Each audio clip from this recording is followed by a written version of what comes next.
You're listening to a Frequency Podcast Network production. He's in the building!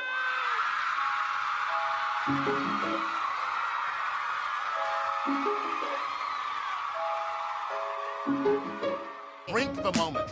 Drink it. I said empty your mind. Coquettish and coy. Ow. Ow. What? There's people that are dying. The wickedly talented. More than great. It was historic. Crack is Whoa. Oh, good for you. I have to apologize. One of the hottest. Hello, and welcome back to The Reheat, a podcast that re-examines the hottest celebrity news and scandals of yesteryear and asks, how would we react to the same events if they had transpired today? I'm your co-host, Sarah Sahagian. And I'm Sadaf and Sarah, your other co-host. And today's episode is a particularly special one because as the summer approaches, a certain thirst has settled in, and it's got us thinking a whole lot about our favorite crushes. We are talking the men we love today, those guys who remain pretty and unproblematic, as well as the men we've loved in the past who turned out to be a little sour post-scandal. And that means you're also going to get to know us a little better, and we'll probably also be able to judge our taste a lot better. Go easy on us, though, because I think we've got some pretty good taste, and it's definitely pretty similar. Let's just say the celebrity men who tend to keep us ogling are not your average Hemsworth necessarily, but the next-door homebody types who have serious dad energy and probably love a chunky sweater. Is that accurate, Sarah? You've got me pegged. Let me tell you about one of the great loves of my life. No, it's not my husband, although I do love him dearly. Yikes. Right now, I want to tell you about Stanley Tucci, whom I consider the Chanel suit of crushes because he never goes out of style. Amen. A March 2002 People magazine proclaimed Stanley Tucci embraces his sex symbol status at 61. The actor told people he didn't, quote, get it, but he still appreciates the label. Sadaf, do you get Stanley Tucci's sex appeal? Are you what I term a Stanley sexual too? Why or why not? I am a stan sexual. I love this man. I feel like he smells really good. Like I can just sense that. This man is a fine wine. Like pour it down my throat. I want it all and I want it every day. Oh, couldn't say it better myself.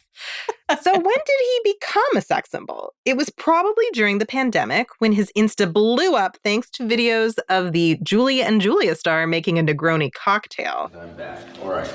So, a Negroni. But we're going to make a Negroni up. Mostly people have Negronis on the rocks. But I think, actually, they're quite nice up. Today, Stanley boasts over 1.3 million followers and is something of a god in the food and travel TV genre, hosting CNN's popular series Searching for Italy, where, as the title suggests, he goes around Italy eating the pasta and charcuterie plates of your dreams. But the truth is, Stanley was always a sexy beast, and he was once a bit of a bad boy, too. In 1995, he married former stage manager and social worker Kate Spath. The couple raised Kate's 2 children from her first marriage together and added 3 more to the brood. But their union wasn't without a blip. In 2002, Stanley starred alongside Sopranos star Edie Falco in the Broadway revival of Frankie and Johnny. Because Frankie and Johnny is a play about 2 people having sex, Edie and Stanley essentially got to know each other while rehearsing in the nude. Sparks flew. Of course. Shortly thereafter, Stanley left his wife of 7 years for his co-star.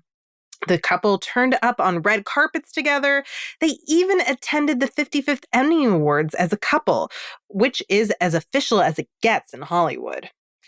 Neither star has been candid about their breakup, but for one reason or another, the relationship between Edie and Stanley faltered, and in 2004, Stanley returned to his wife. So he and Kate stayed together, and a couple of years later, Kate would accompany her husband to the premiere of The Devil Wears Prada, where she would pose for a picture with none other than Felicity Blunt, sister to Stanley's co-star Emily Blunt, and Stanley's future second wife. If Kate forgave Stanley, can we overlook his infidelity? Does this story of his dalliance with Edie make him more or less sexy? Less sexy. This is one of those anecdotes. I mean, it's not an anecdote, it's terrible, but I like to repress and I never want to think about it because it does make him a little ugly, gotta say. Infidelity is never good looking and it always is going to be a blemish on your record. And listen, I love Edie Falco. I always will support Edie Falco, but this is not a good look for Stanley. What do you think, Sarah? It's not. It shows that all of your faves are problematic, but what I do like is that he acknowledged his mistake. He wasn't stubborn about it, and he did go back to his wife and his family. And so I appreciate that. I mean, let's talk about it. Do you think you can be flawed and still be a good guy? Because this is a flaw. This was a mistake. But how flawed is too flawed in order to be considered overall good? Oof. A very big question. I'm always one of those people who thinks, listen, if you cheat on me, there's no coming back from it. I couldn't do it. But the older that you get, the more you realize that things are not so black and white and so simple. And it's not a terrible thing to take someone back. It's not impossible to become a quote unquote better person after doing something like this. It happens. But then there's a part of me that's like, well, if I wasn't so attracted to Stanley Tucci, if I didn't enjoy him so much on the screen, would I be making the same excuses? So, I mean, I'm a little biased, right? And I think we do have these biases sometimes. But listen, cheating is always bad. It's always bad. But you can still be a good person years later. Cheating is always bad, but Stanley learned from his mistakes. And I do have different moral standards for hot people. I'm willing to admit that. Okay, Sarah said it. I didn't have to. In 2009, Kate, his wife, tragically died of breast cancer. The widowed Stanley has been very candid about how challenging it was to lose his wife and the mother of his children. But a sex god like Stanley can't stay single for long. In 2010, Stanley attended the wedding of John Krasinski and Emily Blunt and struck up a conversation with the bride's sister, Felicity, a successful literary agent 18 years his junior. Picking up a bridesmaid at a wedding, Stanley's got game. Yes. Both foodies, the pair would have their wedding reception at L'Anima in 2012. It was the London restaurant where they had one of their first dates. Felicity and Stanley now share two beautiful children, Matteo and Amelia. The kids are big Peppa Pig fans too, and that propelled their dad to refer to the cartoon icon as, quote, irritating animal swine in 2020. Stanley is both sexy and relatable. Yes, we all talk like that. Pretty much. So, Sadaf, one last question for you. Why do you think it took so long for him to become the sex symbol he deserves to be? Well, first of all, I think it took a long time for people to see that men who don't have hair can be very attractive, at least for our generation, right?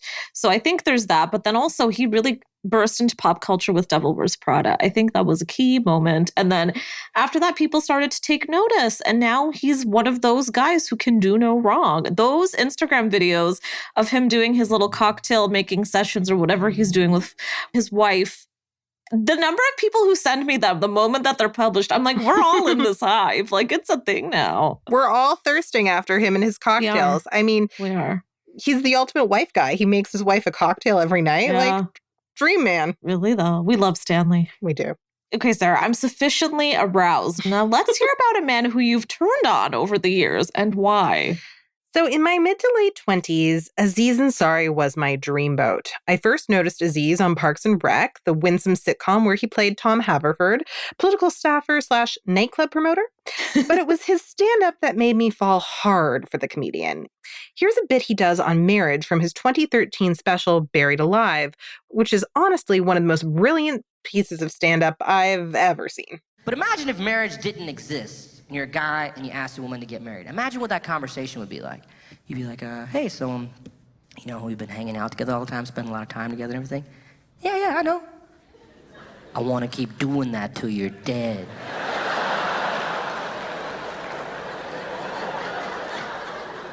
What? I want to keep hanging out with you till one of us dies. Put this ring on your finger so people know we have an arrangement. Aziz's reputation as an enlightened, progressive dude made feminists like me swoon. But when you love someone, it's all the more disappointing when they aren't the woke hottie you thought they were. A few months after the Me Too movement began, Babe.net published an account by a 23-year-old woman referred to by the pseudonym Grace in January of 2018. The article was titled, quote, I went on a date with Aziz Ansari. It turned into the worst night of my life. Written by Katie Way, the piece documents Grace's initial meeting with Aziz when she was someone's date at the 2017 Emmy Awards in Los Angeles. Aziz himself was nominated for an acting Emmy for Master of None. The two had a rapport, and she gave Aziz her number. After returning to New York, they went on a date. After dinner, they went back to Aziz's Tribeca apartment, and things got uncomfortable. When Aziz quickly tried to make the encounter sexual, Grace explained she sent clear nonverbal signals she wasn't ready. One example would be moving her hand away from his genitalia when he repeatedly placed her hand on his penis. Grace also explained her discomfort verbally, telling her date, quote, "I don't want to feel forced because then I'll hate you, and I'd rather not hate you." Aziz appeared to understand and agreed it wasn't fun unless they were both having fun. However, when they headed over to the couch to relax, Grace says she felt pressured to perform oral sex. Afterwards, as they watched Seinfeld together, Grace explains, quote, "It really hit me that I was violated." Listeners can read the full Babe.net account for themselves online. For his part, Aziz released a statement himself in January of 2018. Aziz, or a PR professional writing on his behalf, said he and the woman known as Grace, quote, ended up engaging in sexual activity, which by all indications was completely consensual. Later in the statement, he adds that he took her words to heart when he received a text from Grace explaining she was uncomfortable and that he continues to, quote, support the movement that is happening in our culture. It is necessary and long overdue. While the Aziz story probably wouldn't meet the definition of sexual assault in a court of law, it inspired a lot of important conversations about the significance of checking in with partners during sex and ensuring enthusiastic consent. Today, Aziz is happily engaged to Serena Skov, a Danish national who works for PricewaterhouseCoopers in London. And contrary to some worried Twitter users in 2018, he has not been canceled.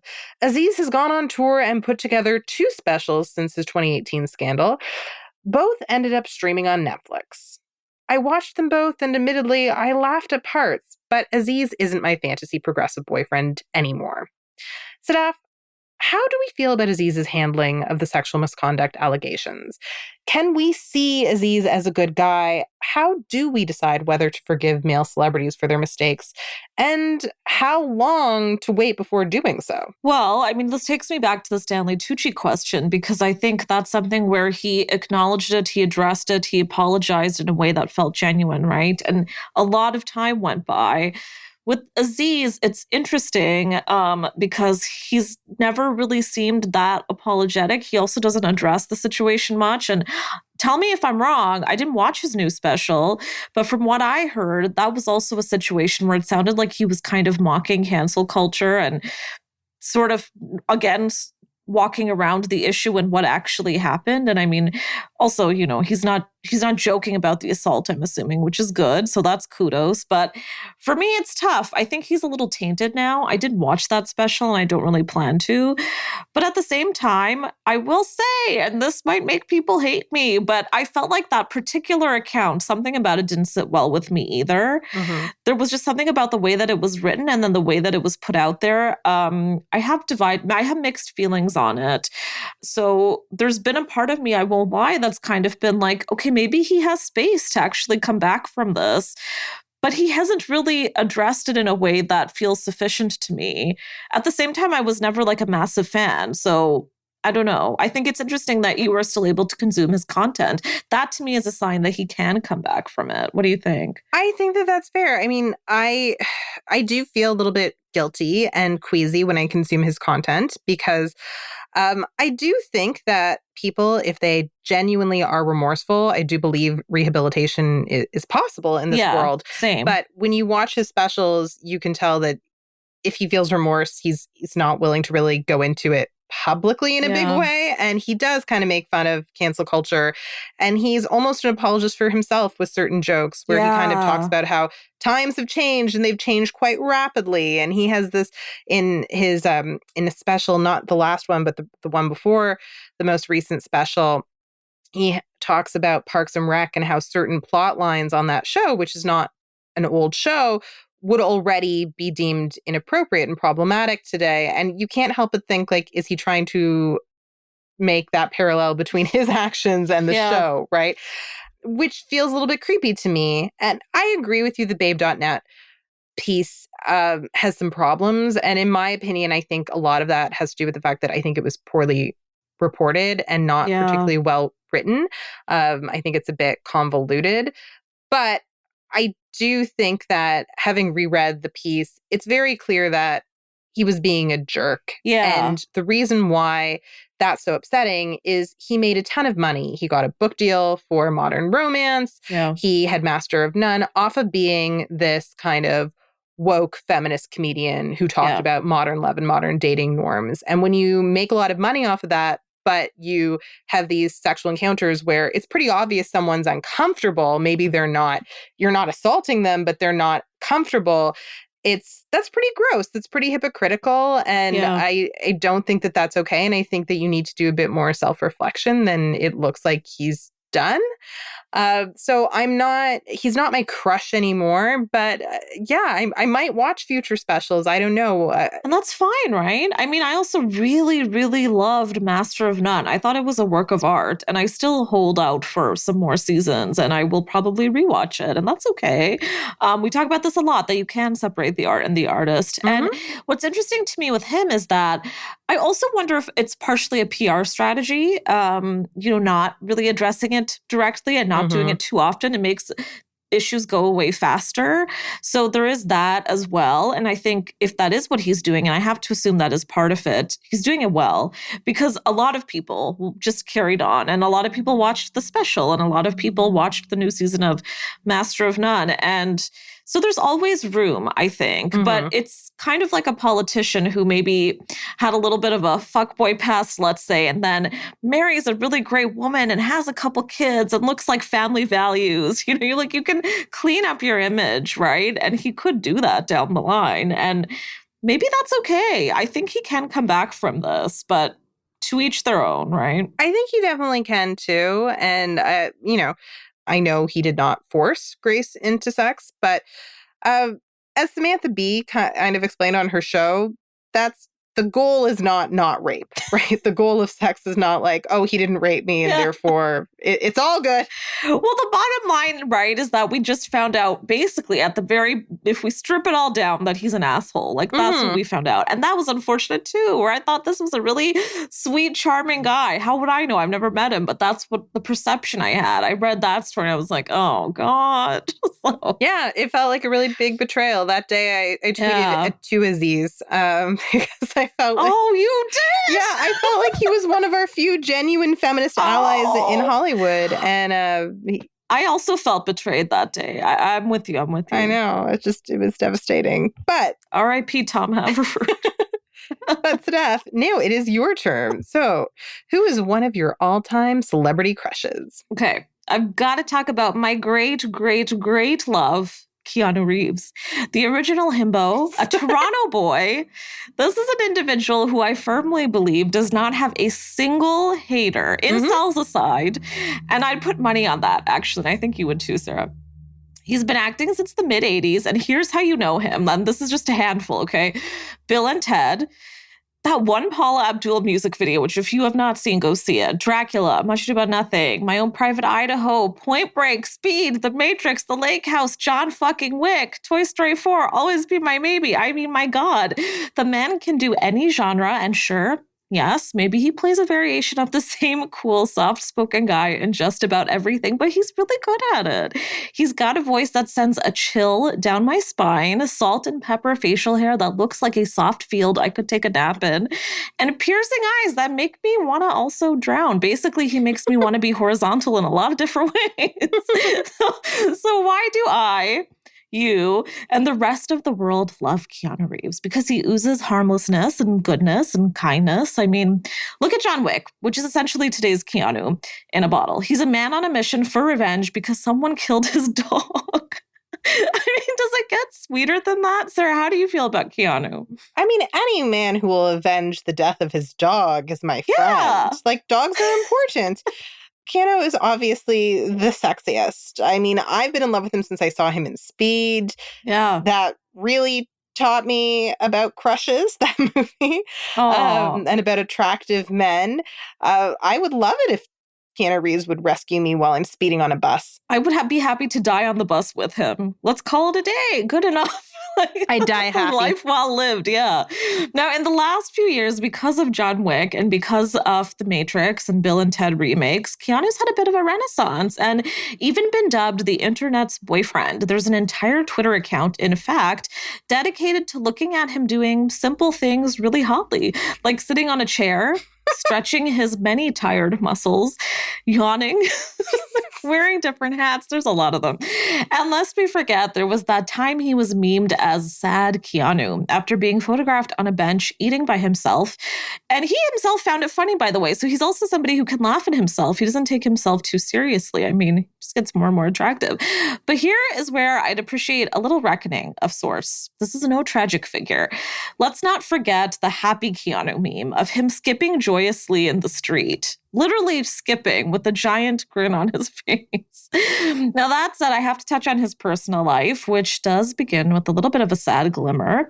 It's a story not everyone knows. In 1998, he began dating and fell in love with Jennifer Syme, who was actually David Lynch's assistant. I don't know how that connection happened, but a year later, she gave birth to their child, who was stillborn, unfortunately.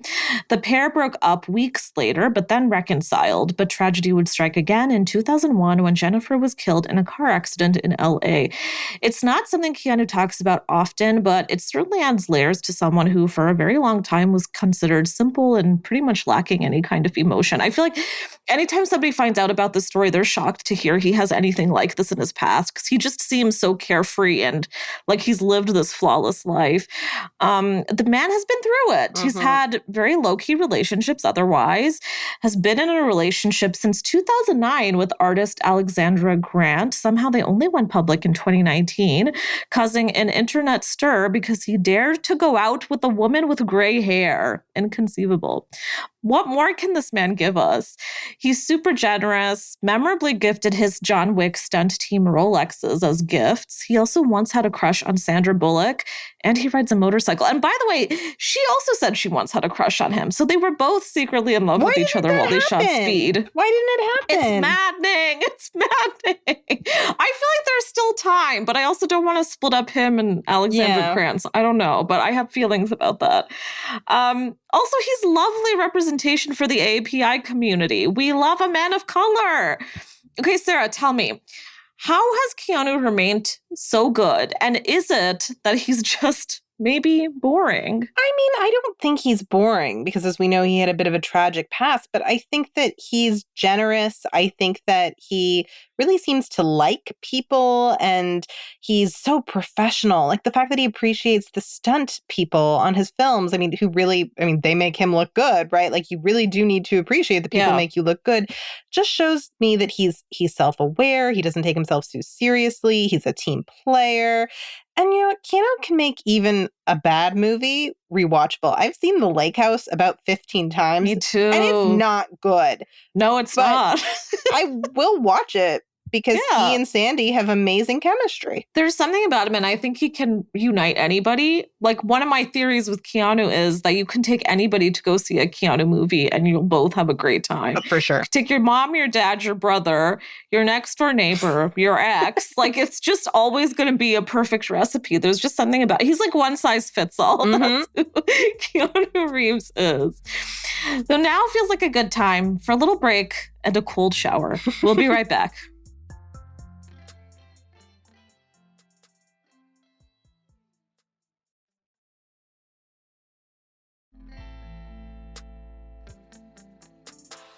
Now, time for a man I have sadly fallen devastatingly out of love with. Kanye. Oh. Yeah. I've got to keep this short, and frankly, how can one keep anything simple when it comes to Kanye West? But allow me to start from the beginning. This man won me over slowly. I'm not going to lie. The first time he stepped onto the scene, it was a little too much ego for me. I mean, it's always been too much ego. But then I listened to his music, and those early albums, we've got College Dropout, Late Registration, Graduation, 808s, Beautiful Dark Twisted Fantasy, even The Life of Pablo, even Yeezus for me. I know I'm a minority. It's all so good, so gorgeous, just stunning, just art.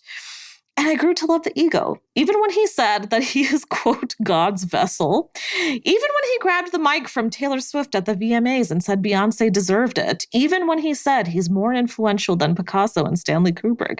And honestly, was he wrong?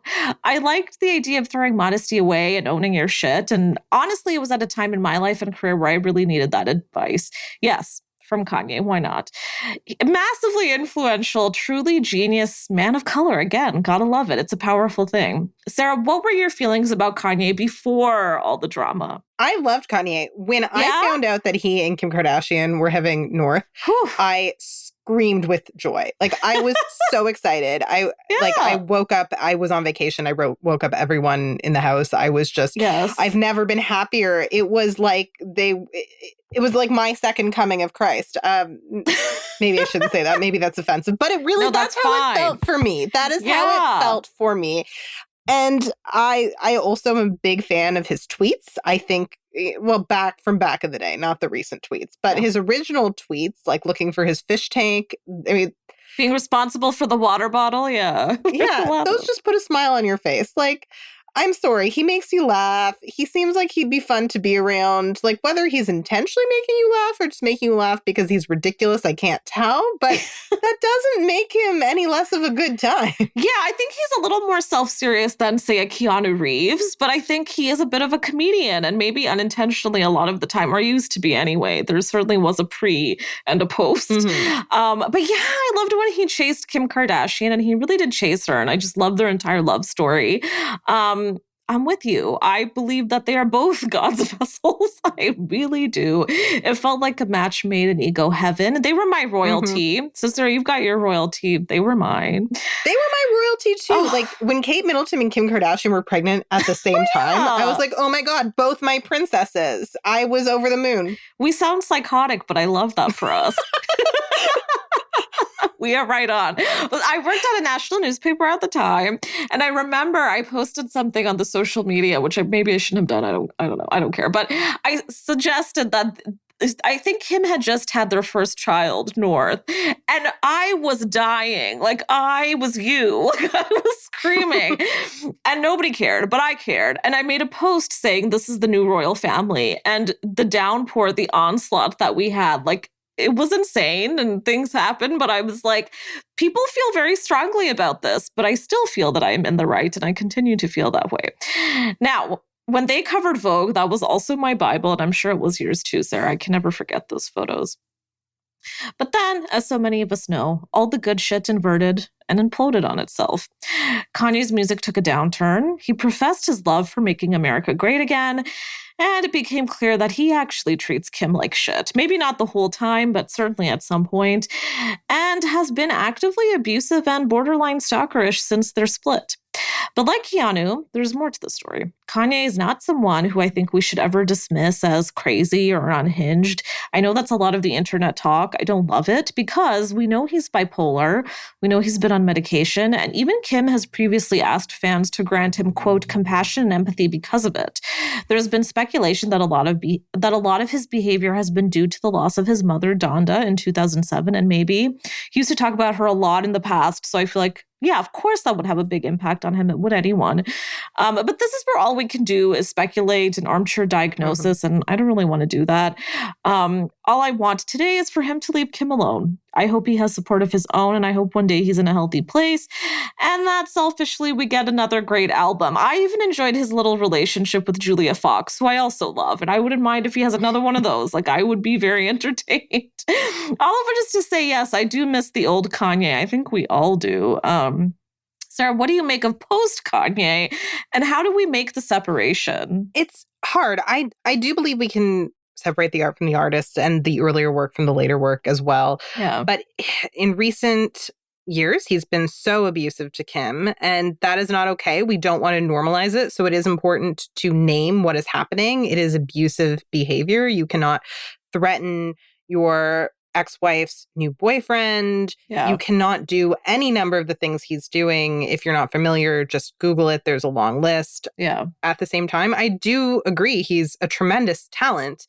And I hope he gets the help that he needs because I do believe in rehabilitation. Now, listen, I think that once he is in a better place, he's going to have a lot of atoning to do. I have no interest in forgiving him if he doesn't do that atoning. But if he does, I do believe that in theory, anyone can be rehabilitated. And when they are, we do need to embrace them again. That doesn't mean you have to buy his album or listen to his music if you find it triggering. But I would be open to it if I felt like he was doing right by Kim and he truly made amends. And Kim has encouraged us to be compassionate to him. And she really is, my goddess. So whatever she tells me to do, I feel like I owe it to her to at least consider doing it. Yeah, Kim will just send us like a bat signal and you and I are going to be on our knees ready to go. But what's interesting to me about this is that Kanye is one of the most famous people on the planet, right? And he has been for a while. And so while I've fallen out of love with him because of all these things that have happened, he has so many fans and he has such a ferocious fan base, and a lot of them are still fans, and a lot of them are rooting for him through all this. A lot of them are even supporting his behavior, which makes me kind of want to touch a little bit on parasocial relationships, because I feel like that's at play with a lot of the men that we're talking about today. Sarah, can you describe parasocial relationships a little bit? So parasocial relationship is a relationship that is, I mean, in some ways you could call it a one-sided relationship, but it's a relationship that a non-famous person has with a celebrity, right? So they don't know you, but you feel like you know them, right? You feel like you know them because you've heard their music, you've seen their interviews, you follow their social media, you've seen pictures of their kids that were taken by the paparazzi. And so you have this bond in your mind. You might be loyal to them. You might be super biased towards them. And it makes sense because celebrities can get us through some really tough times, right? I mean, when you feel lonely and you listen to an album that really inspires you, that's powerful. Or you watch a TV show like Friends that comforts you, that's very powerful. So it is tempting to feel like we know these people. And it's natural too. Like, it's completely normal. I have plenty of parasocial relationships. But at the same time, it can be dangerous because if we take it too far, we can end up enabling abusive behavior, which is what has happened with some of Kanye's fans, because what he's doing right now is completely inexcusable. I understand he's going through a lot of struggles, but plenty of people who struggle in similar ways don't abuse their ex-wives. So his fans who are enabling him, that is not okay, and that's taking a parasocial relationship too far. You don't have to do the bidding of a celebrity you love when they are abusing someone. Do the bidding. Yeah, you are right on. That's exactly what I see when he did have his social media.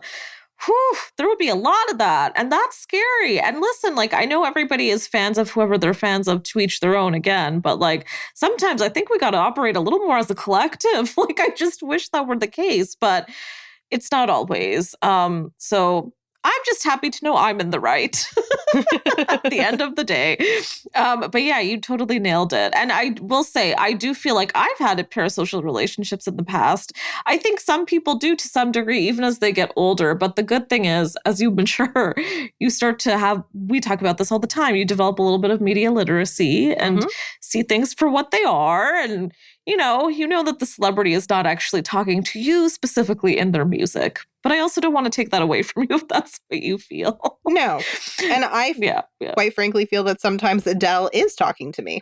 Oh, yeah, I do too. I feel like a lot of people are talking. Yep.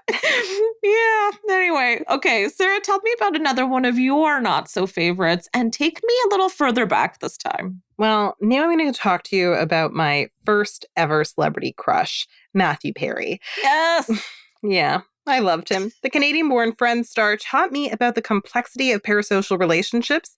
You see, I did what a lot of young women who grew up watching Friends did. I fell in love with Chandler Bing, and then I conflated him with the actor who portrayed him and was obsessed.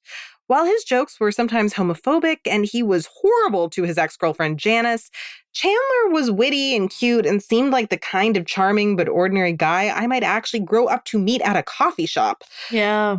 So here's a clip of Chandler's touching proposal to Monica, who Chandler and Monica are definitely the one true pairing of the show. Yeah. I will not hear otherwise because Ross is disgusting and Rachel deserves better. I'm a little bit of a Ross apologist. Ew, Don't hate me, really? world. I know. I hate myself for it. But I'm with you. These two are the ones. It's always Chandler and Monica. You make me happier than I ever thought I could be. And if you let me, I will spend the rest of my life trying to make you feel the same way. So while watching that proposal scene when it aired on May 18th, 2000, I remember young Sarah hoping she'd one day find someone who'd love her as much as fictitious Chandler loved fictitious Monica. Only I don't think I really realized that they were fictitious. Can I just interject, though, and say you did kind of marry a Chandler Bing? Really? Yes. Really? Yeah. I feel like even just career-wise, I mean, maybe we're getting too personal, but... You know what? I think he's a cross between a Chandler and a Joey. Yeah, I think that's fair, but there's a lot of Chandler in that man. There is, but he also doesn't share food, so I see a lot of Joey on a daily Okay, basis. Fair enough. It's a good combo. Yeah. In a 2002 New York Times profile, Perry added fuel to my delusional belief that he was Chandler Bing with this quote. Quote, "It's no accident that Chandler is a guy who is trying to deter his own human emotional feelings with laughter. That's what I did for years." Perry explained, "I've tried to palm myself off as being a jokester, kind of like hanging out with me is kind of like a vacation, but that could only take me so far."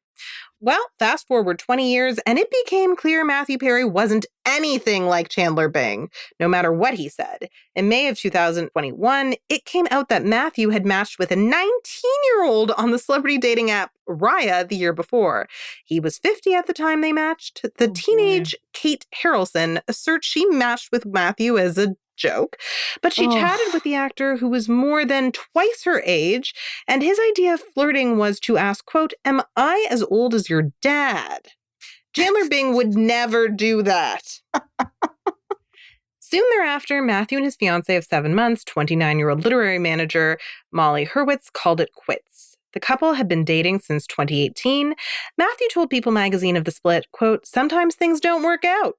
Which is true. But if you don't try to hook up with teens on Raya, your chances of breaking up with your fiancé are probably lower, Matthew. Oh, this makes me sad. It's really sad. Yeah. This one somehow is the one that is really breaking me.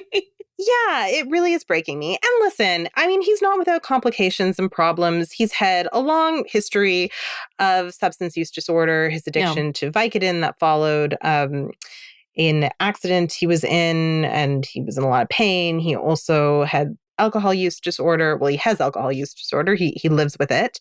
But that also does not explain hitting on 19-year-olds on a dating app, right? Like, there are plenty of people who live with addiction issues who don't go after women who are less than half their age. So that doesn't really excuse anything he's done, right? No. And I think it would be insulting to people who fight addiction issues every day to say that addiction forces you somehow to prey on young women on Raya. So, Sadaf, do we often assume celebrities are the people that they play on TV? And how does that enable a star like Matthew Perry to get away with some seriously bad behavior? Yeah, we definitely do. Oh my God, I'm in my 30s and I still kind of do it. It's hard not to when you, especially with a show like Friends, which now you can watch every night if you want to do it. I definitely still have my Friends binges. Like, it's on a cycle. I'm going to do it again and again. What I will say is kind of a good thing is it ends up really separating the real life person from the character. Now, when I watch Friends, I don't even think of Matthew Perry. I just look at Chandler, and I still fucking love Chandler.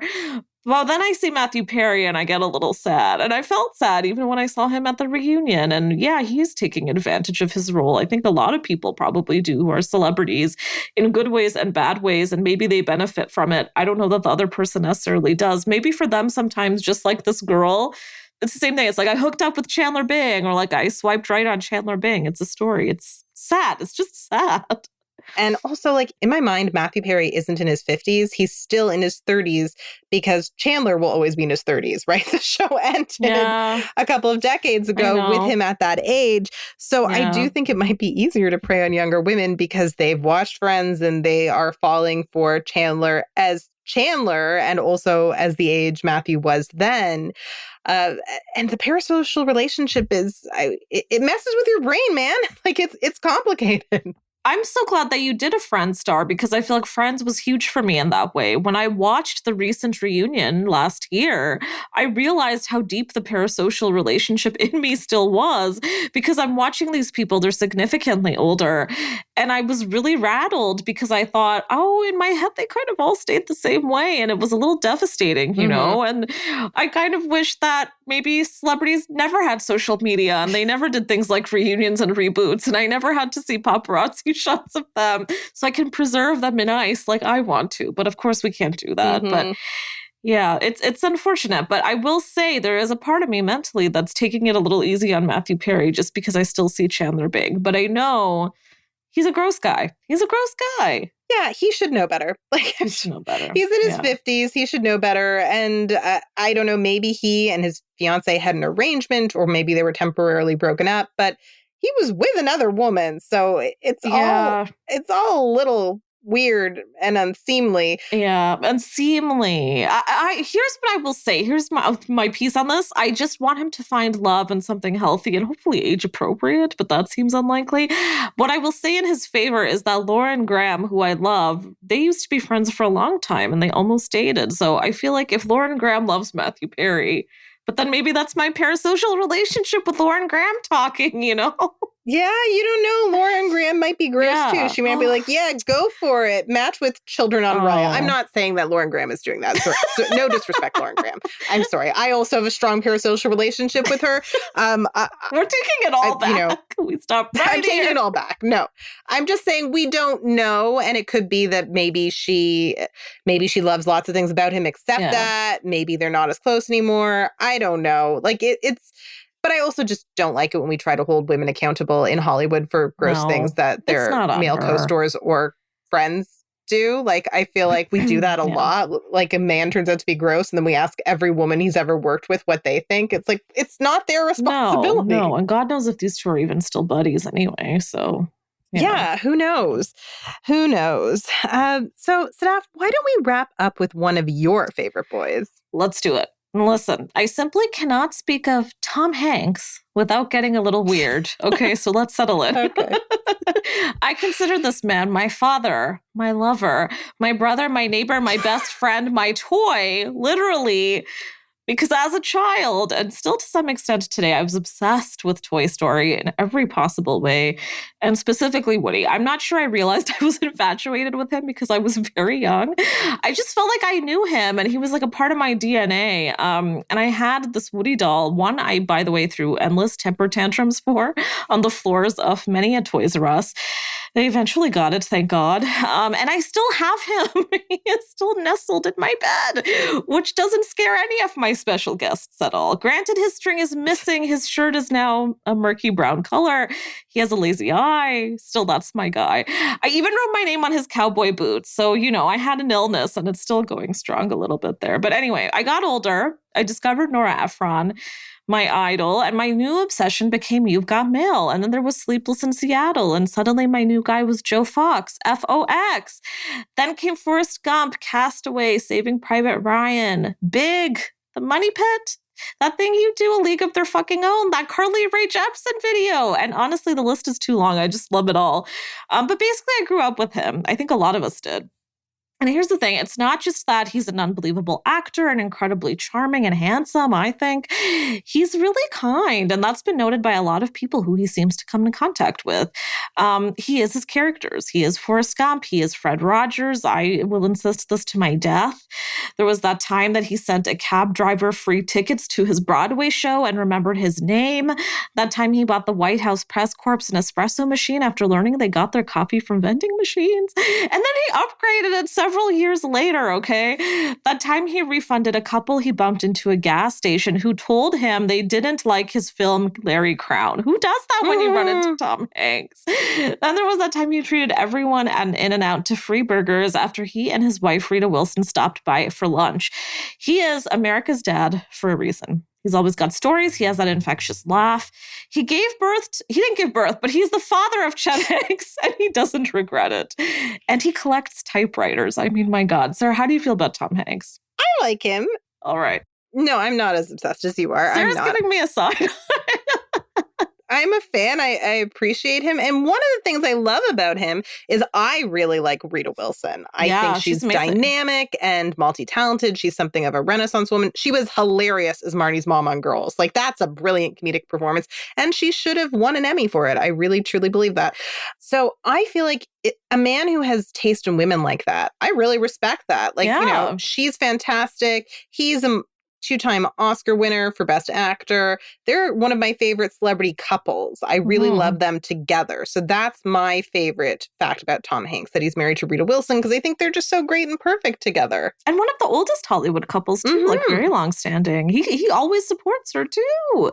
I know. I love that one. That's such a good point, by the way, because I feel like all the men who we've talked about today that we love, we talked about how much we love the women that they're with. And that says, you're so right. That says everything. Okay, I'm going to do something really crazy here, and I'm going to quote myself. Specifically a note I wrote a few years ago for that very same newspaper, which for some reason published this. I don't know why. Okay, quote, 2 decades later, my Woody doll is the only trace of my childhood to have made it through my youth, now nestled comfortably on a desk chair or my bed. Bandana and hat long since lost. His voice box no longer works, which is really devastating, actually. Half of it juts out over the top of his blue jeans. The drawstring is hanging. It's a shame because it's a voice that I grew up with. When I hear it, I'm transported to a time and a place in the way movies should move you. I think of great friendship, of the sweetest romance, of so many heroes and their epic adventures, all of which he played, all of which he did. And therein lies the power of a movie star with real heart. I really think that Tom Hanks, at the end of the day, is the essential movie star. And he's what he's the last one of the last of that generation. We talk about that a lot too, right? And I think there's a certain charm and excitement that they have that we're never going to get with anyone else. So here's my question. How has Tom kind of remained above the fray? Because I really do think he's a massive anomaly, especially for his generation.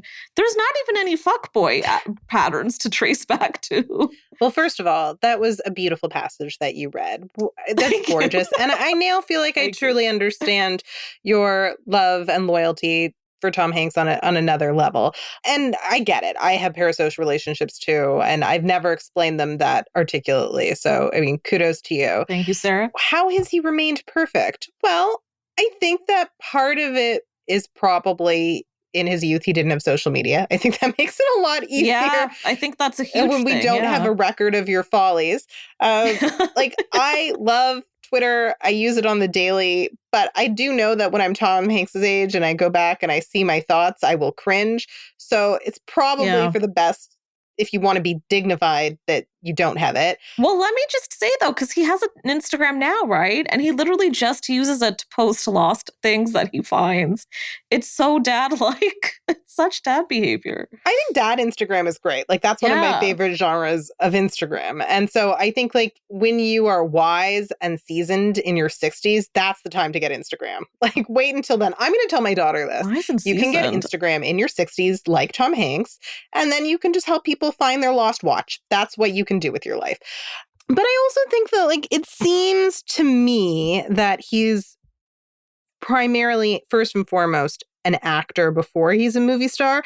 And when people are like that, that helps them stay out of trouble. It's kind of like a Meryl Streep, who, yes, is a box office draw. Yes, she has a legion of fans. But I think she would tell you primarily she's looking for roles that inspire her. She's looking to do art. She's an artist first. And I think that's true of Tom Hanks as well. He's an artist first. Yeah. And when you don't have the movie star ego, when you aren't as obsessed with being famous and being number one at the box office or getting publicity and being in magazine covers, you can just be low key and be a good person. It seems like that is the choice that Tom Hanks made. And we love him for it. I don't love him as much as you. No one does. But I do love him too.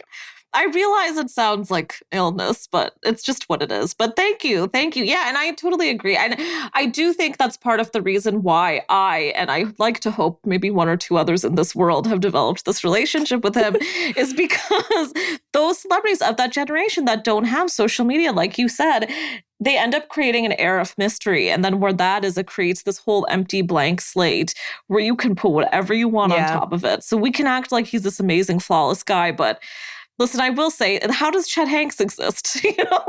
Somebody's got to explain that, but I don't want to talk about that though. So it's fine. It's fine. I love Colin Hanks. We love Colin Hanks.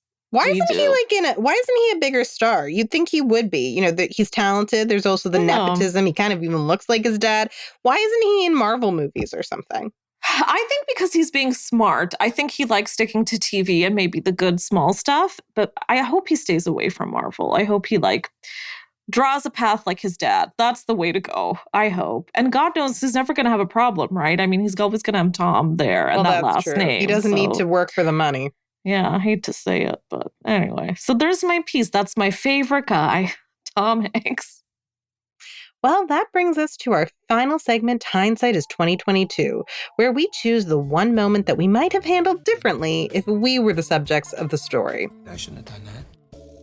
In today's episode, however, I suggest we take a look at how what attracts us to the pop culture figures we love has evolved, and what we wish we'd known sooner. So what would that be for you, Sadaf?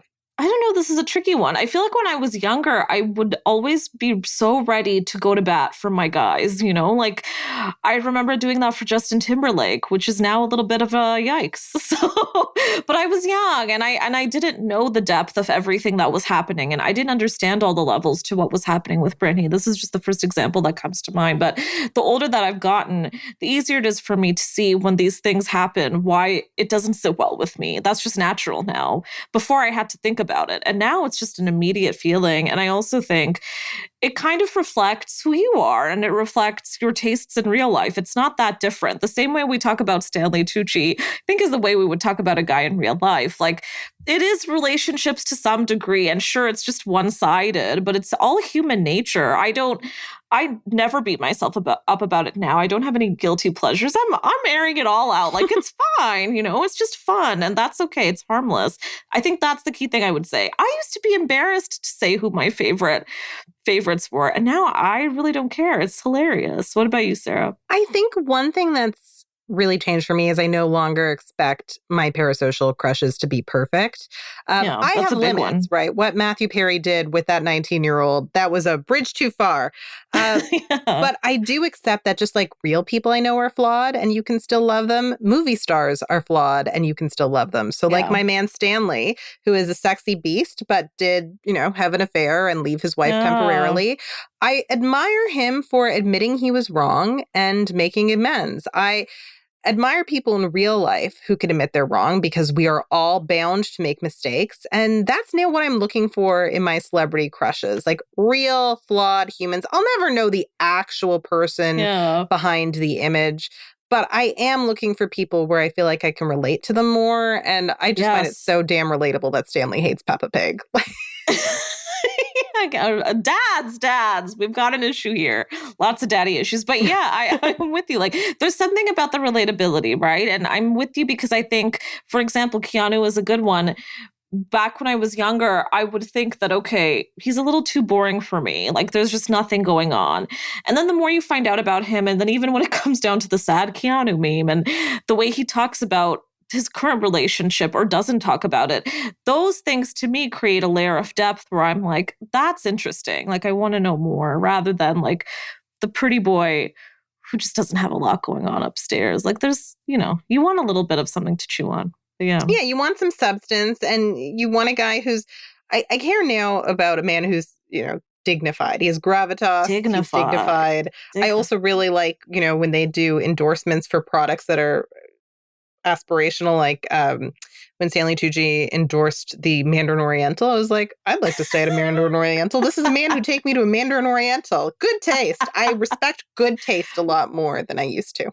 I'm with you on that. I still like guys who can laugh at themselves a little bit, you know, do some terrible campaign, promote something stupid. I'll love you forever. And there it is. Okay, so that's the end of this week's episode. We wish all of our current crushes well and congratulate them for not only accomplishing the bare minimum and remaining unproblematic, but for staying gentlemen that we would love to get our hands on at any age, time, place, weather, position, you name it. They're still sexy. Now, if you want to hear more from me, you can find me on Twitter at Sarah Sahagian. Sadaf, where can our listeners find you? Listeners can find me at _Sadaf Hassan. I'd also like to say a big thank you to our amazing producer, Joe Fish. And finally, if you liked this podcast, please rate, review, and subscribe so other listeners can find us too. Thanks for listening.